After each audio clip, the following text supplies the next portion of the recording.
Magandang gabi, narito na po ang pinakahuli sa lagay ng panahon ngayong Miyerkules, January 22, 2025. At ito po ay uulat sa atin ng ating partner. Pasok, partner! Nariyan pa rin ang shear line at nakakaapekto pa rin ito sa silangang bahagi ng Southern Luzon at sa kasalukuyan niya ay nagdudulot po ito ng maulap na papawirin na may mga posibilidad ng light to moderate o minsan ay malakas na mga pagbuhos ng ulan maging yung mga thunderstorms. Kaya pinag-iingat po natin ang ating mga kababayan dito sa Bicol region sa mga posibilidad ho ng pagbaha lalong-lalo na sa mga mabababang lugar. Samantala, in the next 24 hours, posible rin ho ang mga light to moderate rains and even yung mga thunderstorms dito sa Eastern Visayas dahil nga po sa shear line pa rin. Ito yung boundary ng salubungan ng hangin na nanggagaling sa hilagang silangan at hangin po na nanggagaling dito sa Dagat Pasipiko. So yan nga po, shear line ang nakakaapekto dito sa silangang bahagi ng Southern Luzon at makakaapekto sa silangang bahagi ng Eastern Visayas sa mga susunod na oras. Samantala, nariyan din ang northeast monsoon o amihan at maliban sa malamig na temperaturang dali nito ay naari din po itong magdulot ng maulap na papawirin na may mahihinang mga pagbuhos ng ulan dito nga sa Cagayan Valley region at maging sa Aurora at Quezon provinces. Samantala sa kanlurang bahagi ng Luzon, partikular dito sa Ilocos region, natitirang bahagi ng Central Luzon dito sa Metro Manila at maging dito po sa Calabarzon, sa Marinduque, Romblon, maging sa Occidental at Oriental Mindoro, ay posible po makaranas ng bahagyang maulap hanggang sa maulap na papawirin at tsansa lamang ng mga isolated o mga pulong-pulong mahihinang mga pagulan dahil sa amihan. Samantala sa natitirang bahagi ng Visayas at maging dito sa Palawan at maging sa Mindanao, posible lamang po ang mga thunderstorms, especially sa hapon at gabi, mga isolated cases po ng mga pagkidlat at pagkulog dahil naman sa easterlies.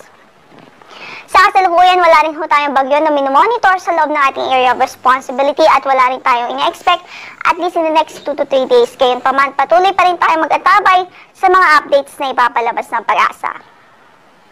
Samantala, tomorrow po likely mag-persist pa rin yung panahon natin ngayon, which is bukas inaasahan pa rin natin ng maulap na papawirin na may mga light rains o mahihinang pagulan dito nga po sa Cagayan Valley region at Aurora at maging Quezon provinces. Samantala, dahil sa shear line, malaki ang posibilidad na maulap pa rin ang papawirin na may mga light to moderate rains dito sa Bicol region. The rest of Luzon, inaasahan pa rin natin ng bahagyang maulap hanggang sa maulap na papawirin at tsansa ho ng mga isolated o puno-punong mahihinang mga pagulan.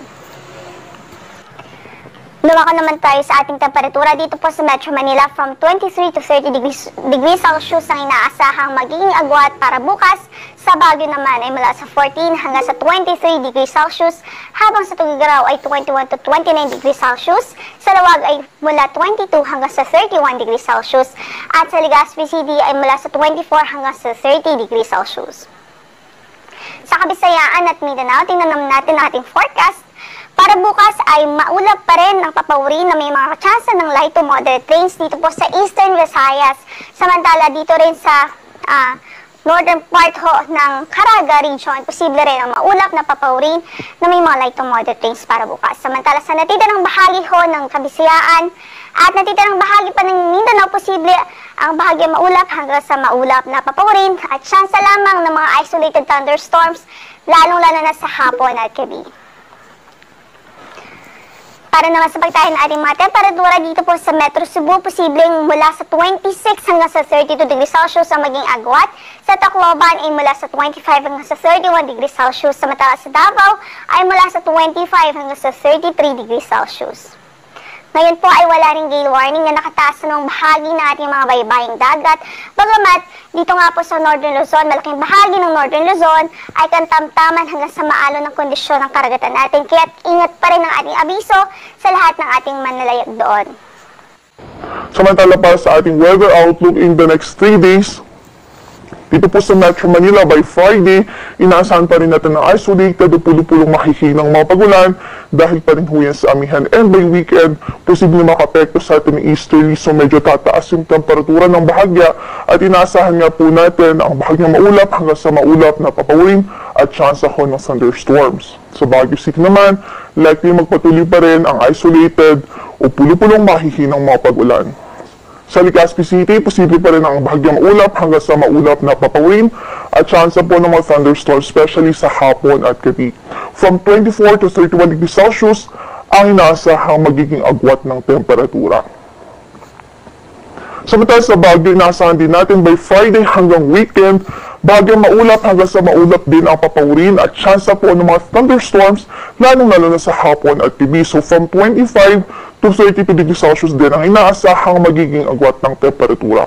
Gayun din sa Iloilo City at maging sa Tacloban City kung saan inaasahan, generally Baguio maulap hanggang sa maulap na papawirin at chance ng mga thunderstorms. Maliban ho sa Friday sa Tacloban kung saan posible, maulap pa rin ang ating papawirin doon na may mga light to moderate rains.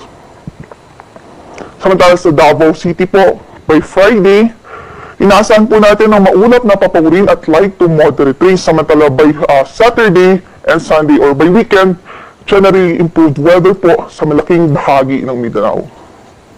Ang sunset natin for today is 5:51 in the afternoon at inaasahang sisikat ang araw bukas sa ganap na 6:25 ng umaga. Hanggang dito na lamang po at naway nakatulong kami kahit sa maliit na bahagi ng aming kaalaman. Bye-bye and see you on my next weather update.